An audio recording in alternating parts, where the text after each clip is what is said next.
ایک اور اہم معاملے کی بات کریں گے۔ ایران اور امریکہ کا ڈیڈ لاک ختم نہیں ہو سکا۔ امریکی صدر نے مستقل جنگ بندی کے لیے ایران کی تجاویز کو ناقابل قبول قرار دے دیا ہے۔ کہا نام نہاد ایرانی نمائندوں کا جواب پسند نہیں آیا۔ امریکی ٹیلی ویژن کو انٹرویو میں صدر ٹرمپ نے کہا کہ ایران معاہدہ کرتا ہے پھر توڑ دیتا ہے، تہران کو عسکری طور پر شکست دے چکے، ضرورت پڑی تو ایران پر مزید حملے کر سکتے ہیں۔ ایران کا افزودہ یورینیم ملبے کے نیچے گہرائی میں دفن ہے، کسی بھی وقت ایران کے افزودہ یورینیم تک پہنچ جائیں گے۔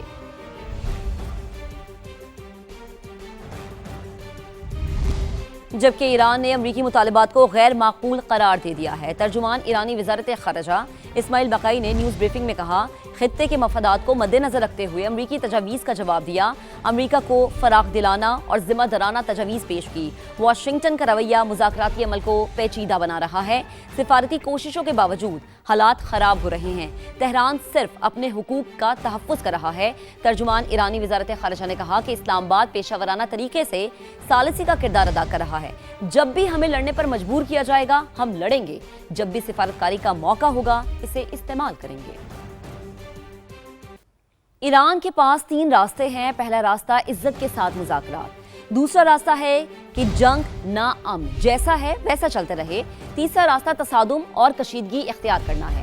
ایرانی صدر مسعود پزشکیان کا بیان، کہا ایران حکمت اور قومی مصلحت کے تحت مذاکرات کے لیے تیار ہے، عزت اور طاقت کے ساتھ سفارتکاری کا راستہ اختیار کرنا چاہتے ہیں، میدان جنگ میں ملنے والی کامیابی کو مذاکرات سے مکمل کریں گے، ایسا معاہدہ چاہتے ہیں جو ایرانی عوام کی امنگوں کے مطابق ہو۔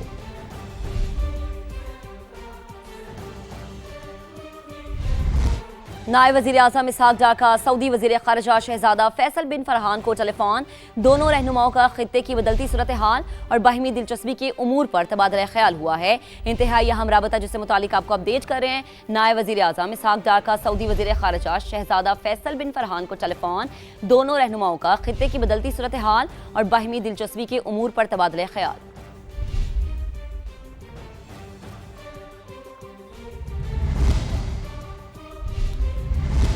اب آپ کو بتائیں گے کہ مشرق وسطیٰ اور آبِ ہرمز میں کشیدہ صورتحال کے بعد گوادر بندرگاہ عالمی شپنگ کمپنیز کی خصوصی توجہ کا مرکز بن چکی ہے۔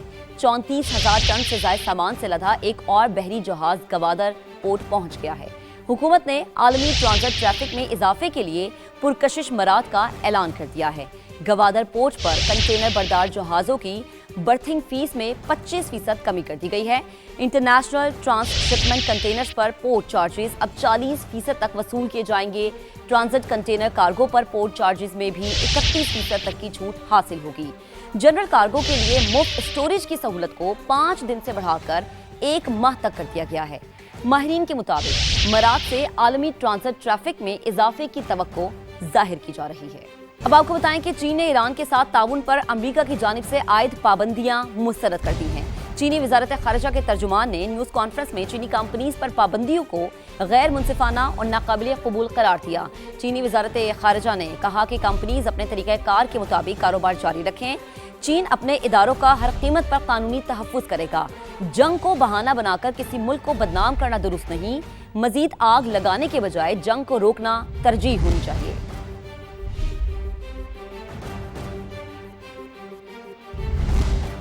برطانیہ ایران کے مسئلے میں نہیں پڑے گا۔ برطانوی وزیر اعظم کیئر سٹارمر کا لندن میں تقریب سے خطاب، محاذ رائے سے بچنے کے لیے ایران جنگ میں شامل نہیں ہوئے، جبکہ دوسری طرف برطانوی وزیر اعظم کیئر سٹارمر سے استعفے کا مطالبہ زور پکڑ چکا ہے۔ لیبر پارٹی کے مزید 3 اراکین نے مستعفی ہونے کا مطالبہ کر دیا۔ کیئر سٹارمر سے استعفیٰ مانگنے والے لیبر اراکین کی تعداد اب 37 ہو چکی ہے۔ برطانوی وزیر اعظم نے بلدیاتی الیکشن میں شکست کی ذمہ داری قبول کر لی، کہا الیکشن کے نتائج انتہائی مشکل تھے۔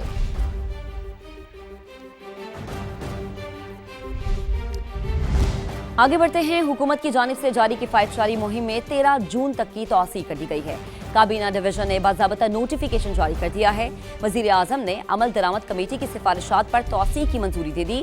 نوٹیفیکیشن کے مطابق سرکاری گاڑیوں کے لیے ایندھن کی فراہمی میں 50% کمی برقرار رہے گی، 60% سرکاری گاڑیاں بدستور بند رکھی جائیں گی۔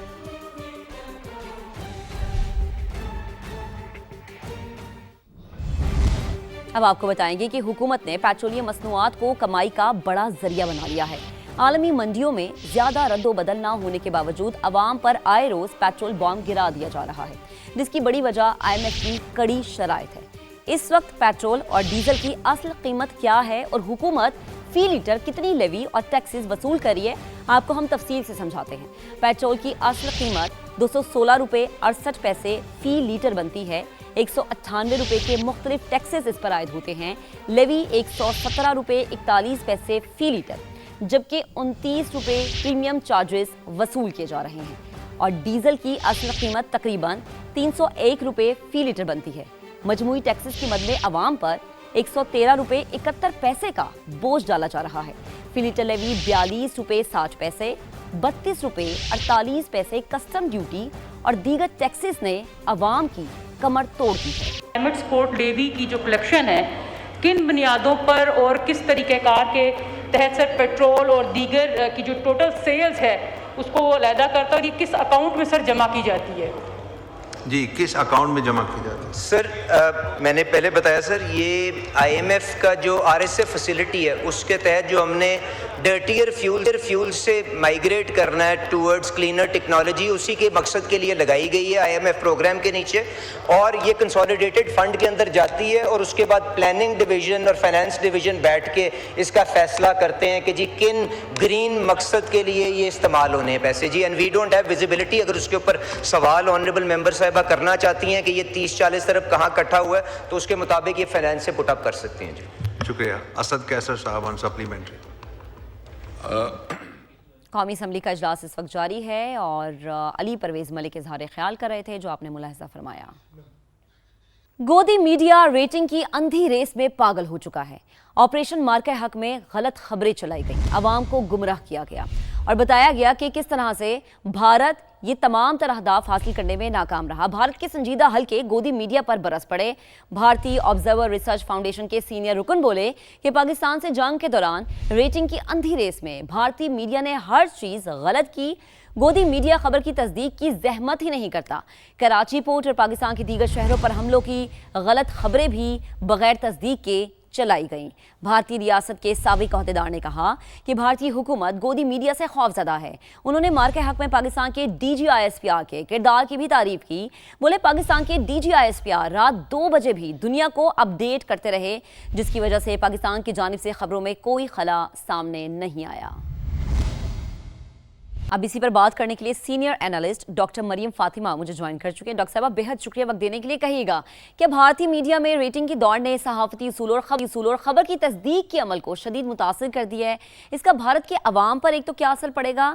درست معلومات سے محرومی بھارتی معاشرے کو کس حد تک متاثر کر سکتی ہے آپ کی نظر میں؟ یہ لگتا ہے کہ جو انڈین میڈیا ہے اس نے اپنی کریڈیبلٹی تو لوز کی ہی صحیح ہے، اس نے انڈین ریٹرک اور نیریٹو جو کہ جس کے لیے انڈیا نے لابی کیا تھا انٹرنیشنلی اور گلوبلی، اس کو یہ بہت زیادہ نقصان پہنچایا۔ انڈیا کی جو تمام خبریں نکلتی رہیں آپریشن بنیاد مرصوص کے زمانے میں، اس کے اوپر رائٹرز اور بہت سارے جو اور نیوٹرل چینلز ہیں جیسے کہ الجزیرہ، العربیہ وغیرہ، ان کی طرف سے بھی ایسی خبریں آئیں جنہوں نے انڈین میڈیا کی کریڈیبلٹی کو کویسچن کیا۔ میرا خیال ہے کہ یہ جو مودی صاحب ہیں ان کی طرف سے خاص طور پہ ڈائریکشنز تھیں، اور یہ میں نے کچھ ان کے پروگرامز دیکھے جس میں ان کے کچھ جرنلسٹ خود کہہ رہے تھے کہ اس سارے آپریشن کے دوران ان کو انسٹرکشنز تھیں کہ وہ انڈین عوام کے مورال کو بحال رکھنے کے لیے جو ہے کسی بھی طرح سے جو ہے اپنی جرنلسٹک جو ان کی ایکٹیویٹیز ہیں اس میں ایسے کانٹینٹ کو ایڈ کریں جو کہ عوام کو جو ہے وہ ڈیمورلائز نہ ہونے دے۔ تو اس کے in a spree for that and in a spree for getting more ratings, more money, تو انہوں نے جو ہے اس قسم کے سینٹیمنٹل اور سینسیشنل قسم کے ریٹرک اور کانٹینٹ دیا کہ جس کی وجہ سے اس وقت تو ٹھیک ہے ان کے عوام نے ان کو دیکھا بھی صحیح، شاید عوام کو تھوڑا بہت اس کا پازیٹیو امپیکٹ بھی ہوا، لیکن ان دا لانگر رن جو کہ انٹرنیشنل میڈیا ہے اور انٹرنیشنل گلوبل جو ایک سپورٹ ہے اس کا بہت نقصان ہوا انڈیا کے لیے، کیونکہ انڈیا کا جو ایک پولیٹیکل ریٹرک تھا، ان کا میڈیا ریٹرک تھا اور ان کے انٹلیکچوئلز تھے، سب کے سب ایک نیگیٹو رپورٹنگ کی طرف اور نیگیٹو جو ہے فیکٹس کی پروپیگیشن کی طرف ان کا انکلینیشن تھا۔ There was nothing incredible that they were reporting at that time۔ تو ایک طرح سے جرنلسٹک ان کی گرومنگ کا بھی مسئلہ ہے، اور پلس ریٹنگز کے لیے بھی وہ بہت زیادہ کوشش کر رہے ہوتے ہیں، اور پلس سینسیشنلزم اور اینٹی پاکستان ریٹرک اور وار مانگرنگ ریٹرک، اس کے تھرو بھی جو ہے وہ اپنے آپ کو زیادہ ریلیونٹ کرنا چاہتے ہیں انڈین عوام کے ساتھ. اور ظاہر ہے مودی صاحب نے ان کو جو ہے آپریٹ ہی نہیں کرنے دینا اگر وہ یہ ساری لائنس کو ٹو نہ کریں. تو میرا خیال ہے this is one of the reasons کہ ان کے میڈیا نے بہت زیادہ اپنے آپ کو خود ڈسکریڈٹ کر دیا. بالکل ڈاکٹر صاحبہ، ایک بڑا مین پوائنٹ آپ نے کہا کہ ان کی گرومنگ کا مسئلہ ہے. تو آپ کو کیا لگتا ہے کہ سابق بھارتی عہدیداروں کے مطابق بھارتی حکومت خود میڈیا سے خوف زدہ دکھائی دیتی ہے؟ اس کی بنیادی وجوہات کیا ہو سکتی ہے آپ کی نظر میں؟ کیا بھارتی حکومت کو اپنے ہی پالے ہوئے افرید سے کسی بڑے نقصان کا خطرہ ہے یا پھر وجہ کچھ اور ہے؟ انڈیا کے اندر نا اب دو طرح کے ایکسٹریمز جو ہے وہ بنتے جا رہے ہیں، چونکہ بی جے پی گورنمنٹ نے پورے ملک کو جو ہے پولرائز کر دیا ہے on political and religious lines. تو اب یہ مسئلہ ہے کہ پہلے تو انڈین میڈیا کو اور انٹلیکچوئلس کو، جو ان کے پڑھے لکھے لوگ تھے، دانشور تھے، جو کہ سیکولر آئیڈیلز کے جو حامل افراد تھے، ان کو انہوں نے پر فورس الائن کیا اپنے ساتھ. اور اگر وہ کسی بھی قسم کی سین، عقل مند یا وائز قسم کی، ریشنل قسم کی وہ کوئی پرسپیکٹو دیتے تھے تو ہمیشہ انڈین گورنمنٹ نے ان کے اوپر ایک کریک ڈاؤن کیا اور ان کے پولیٹیکل ڈیمیج کیا، ان کے پروفیشنل ڈیمیج کیا. اب اس کا یہ نتیجہ نکلا کہ انڈین میڈیا کے اندر اور جو ان کے انٹلیکچوئلس تھے اور جرنلسٹ تھے، انہوں نے کسی بھی قسم کی فیکچوئل رپورٹنگ جو ہے وہ کرنا بند کر دی.